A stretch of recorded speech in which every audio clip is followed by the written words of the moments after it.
to me.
Okay, I think it's working, right?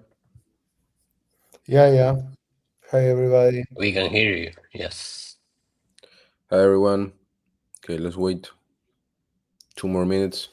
But I think it's not going to be a very popular stream today because we have a very weird time schedule this time. I'm in Asia and we have Mauro and Diego in the West Coast in the US. So this was the only possible time we could be at the same time. Yeah, we are at 5,671 miles. We saw it today.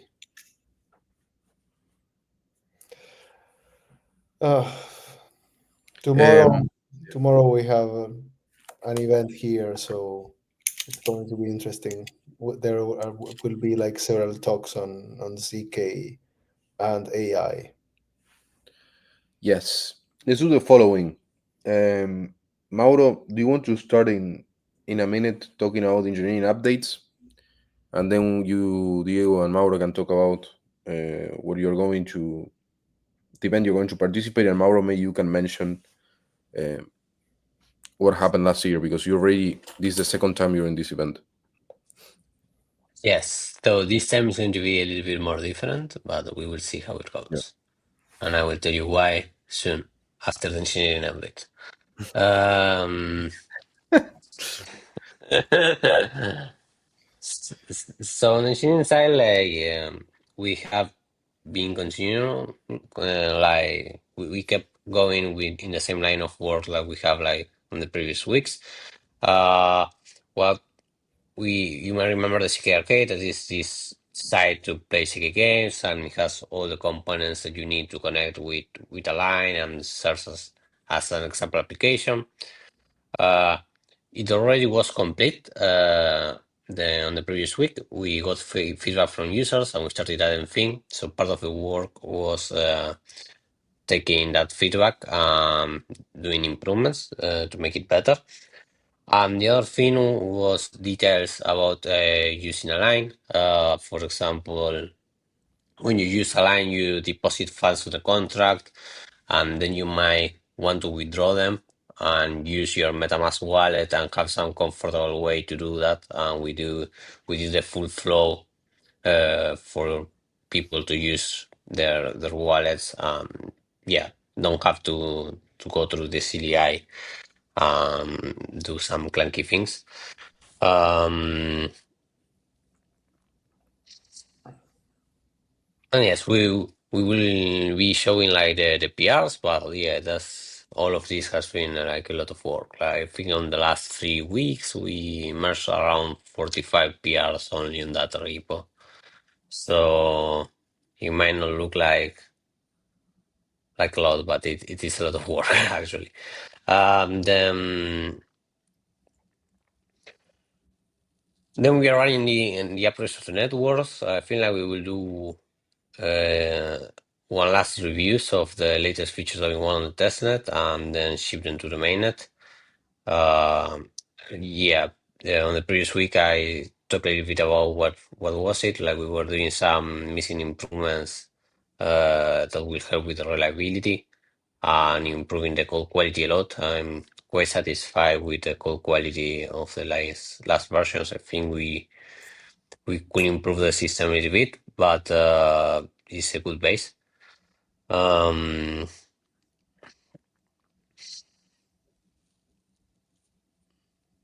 Yeah, that's pretty much it. Then we are always collaborating with the guys at Lambda class that are building Interx and to keep trying to test things and improve things. Like we are using something very similar to RCP. If you use it with succinct technology to replay blocks, prove them, and then simulate what will happen with your network if it had like the same transaction as Ethereum. They should probably have a good version around this week. Then we will move to start running our own set of tests and benches that will be useful for the L2 stacks. Okay, awesome. Yes, the ZKRK, I think it will have like a new version that we'll test this week, right? In a couple of days or maybe in a day with the latest UX improvements. Yes, We'll that's probably right. We are shipping a version now, probably every week. At least a new upgrade now that it's more stable. yeah. After that, we'll have to try it again and maybe we do a few more changes, and I think it will be quite stable to maybe put it in mainnet. Okay, thank you, Mauro. Maybe now what you can do is tell us a little bit about the event that you guys are participating. Diego and Mauro are going to participate in a CK and AI event in Google, and Mauro went last year. I think it was the first version, so maybe it was like an experiment, and this time they have like a more concrete kind of schedule and plan. Yeah, this time they are also like the previous one was only about CK. This also has AI. It shows obviously the importance that AI has been gaining over the last year, and also like trying to connect both topics that are really revolutionary. Um, yeah, and it's going to be interesting because ZK is actually one of the few ways in which you can actually control what the AI is doing, or at least get some guarantees that it is running a given program and the inference it's giving comes from a given like set of parameters and everything. Um, I think that the talks are going to be like super interesting. There are lots of big names. There have been like several advances in the last few weeks. Ethereum is pushing to develop new proof systems that are post quantum secure and that can achieve smaller proof sizes. Because SNARKs are post quantum secure, but the problem that you have is that their proof sizes are way larger than ordinary elliptic curves. And if you want to build something that looks like an aggregatable signature, using SNARKs, the problem that you have is the signature size, the aggregated signature size will be rather large. And then if that works on the consensus, then you have like people having to send and store a lot of information. So of course, being able at least to reduce it by maybe 2x or 10x would be like very important. And today they released a new paper showing that just by zipping the proof, you can get maybe a 60%, 50% compression, which is something really good. Yeah. That's a paper by Giacomo, right? Giacomo Yeah, Fenzi. yeah. He has been releasing like several papers. Uh, he's also one of the authors of Stare and Where, and they try to achieve like smaller proof sizes than Fry, maybe at the expense of the prover having to do a bit more work. Um, but you get like better bounds for provable security. Okay, so the thing is you have to ensure people that they are going to get something like 128 bits of security, and so you would like to work with something that is provable, not just a conjecture. Okay, so I think that you have like tighter bounds, but let's see whether we can still improve on that. Okay. So for those who don't know, all of this is happening because Ethereum has a new roadmap and it was to snarkify everything, meaning use snarks or starks everywhere in every single component and part of the protocol where it makes sense, right? We have been only using it for scalability, but as Diego mentioned, the idea is to start using it also for a consensus. So we have a lot of people on Ethereum working more on using this technology in different parts of improving the protocol. So yeah, CK is getting faster, and at the same time, we have even more people jumping in, trying to make it more secure. Some people want to do formal verification, many other things. So this can be completely enshrined on Ethereum, and in the future, we what's the name of this? Yeah, completely adopted and stable in the main protocol. Yeah, the idea is that after doing like some changes, uh, to be able to have like what was called like the beam chain, then the idea is that probably we won't need to make like many changes to Ethereum. Okay, it would ideally go into some like maintenance mode and some kind of ossification, given that the protocols are post-quantum secure. So unless somebody discovered like something that completely breaks uh, the hash functions we are using right now, there shouldn't be like many changes. Yeah, the word I was looking for was ossification, and that's the exact thing that I wanted. Yeah, and the idea is not only the More beam like chain. Bitcoin like. Yeah, Uh, making it simpler, and I think the what Justin Drake is promoting is lean Ethereum, like a simple uh, Ethereum that can be written in a few thousand lines of code, and it can be easily understood by more people. And that's important if you want something that is going to be the main backend for finance and other coordination mechanisms for human beings. The easier it is to understand, the easier it is to participate and audit it and everything, the bigger it can get.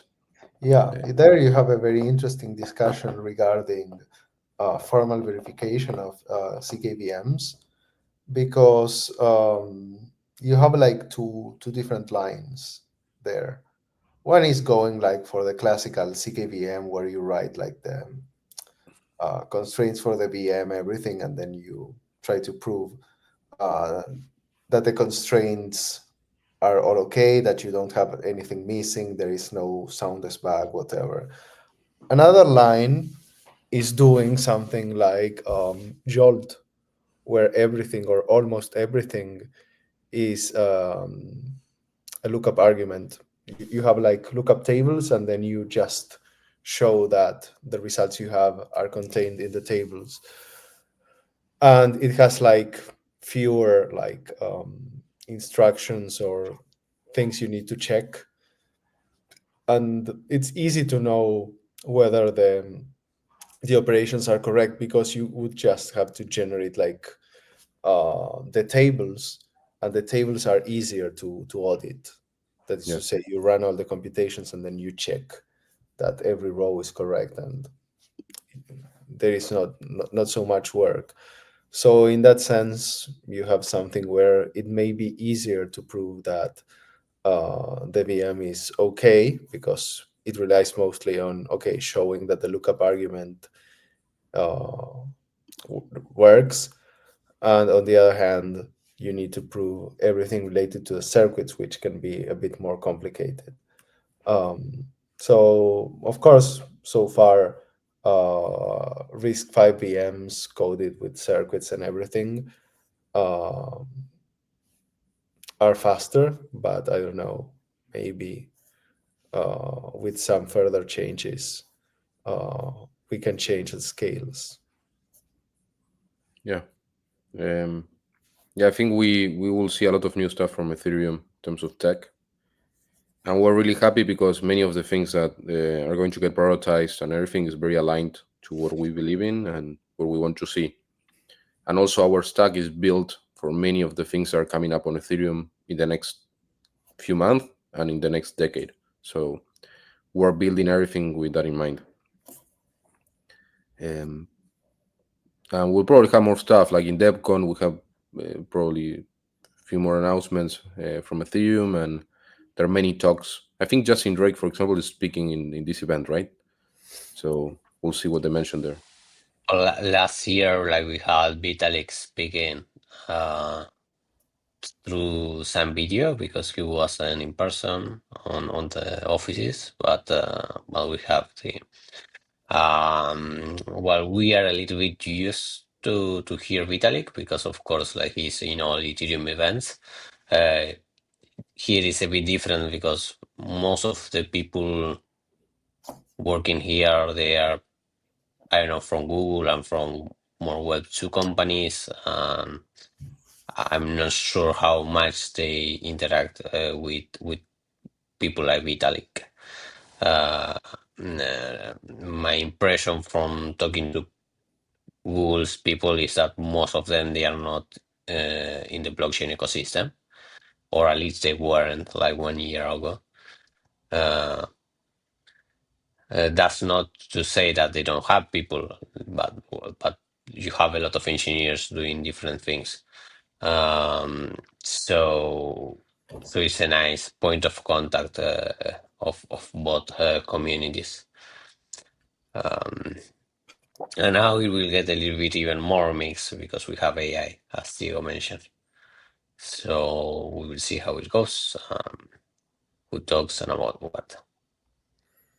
Yeah, maybe for the next session we can comment a bit on uh, the highlights and everything, and maybe some lessons that we Mm. learned there. Um, but well, it's really interesting, and I think that um, Ethereum is really dedicating a lot of resources to improving the core protocol and making it simpler. Um, and I don't know, it's going to be like really interesting. So yeah. Yes. Yeah. Next week we can talk more about what you guys saw, and maybe in another. I think Diego, the idea was for you to be in one of the community in one of the Boris streams to talk out more about specific details about the Ethereum or cryptography, so we can dive into more of those things later. Yeah, we wanted to do like the history of proof systems. Yeah, the history of proof systems probably next week Okay, yeah. once you're back. Yeah, it's Well, funny because we get lots of stories how this began. Uh, it was interesting because Ellie shared it on Twitter his story of how he got into math, and then I looked for his paper, but didn't have like the time to read it. But it's rather curious. Like the paper before cryptography. Yeah, no, or what got him to in the end to cryptography or to provable computations.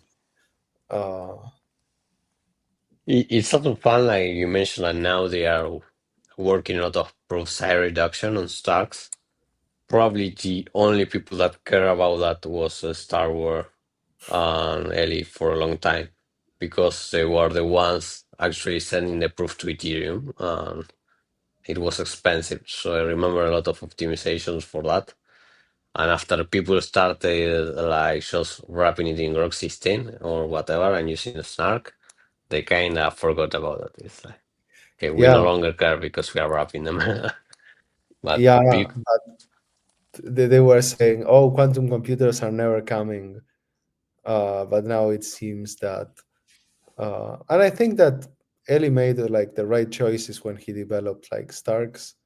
He went straight for okay, no trusted setup, and post quantum secure, and really, I think Fry is even easier to understand than elliptic curve based constructions.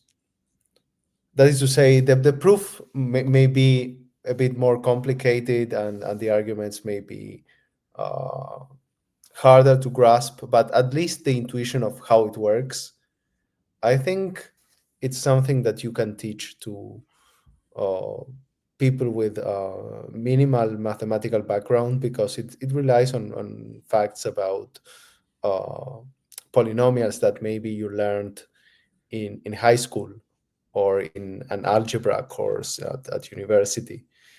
Uh, of course, then you have like some subtleties when you prove everything, but at least the intuition, and that's something that's really good, because I don't know, you can convince people that it's sound. With elliptic curves, you have to go and explain people, okay, you have these objects called elliptic curves, then you have a group. The other is, okay, here you have a Merkle trees. It's maybe basic. we should start teaching middle schoolers Starks. No, like there was this YouTube I did channel it. that like they put like a PhD level people to explain stuff to kids. I don't know if you remember that YouTube channel. Well, No.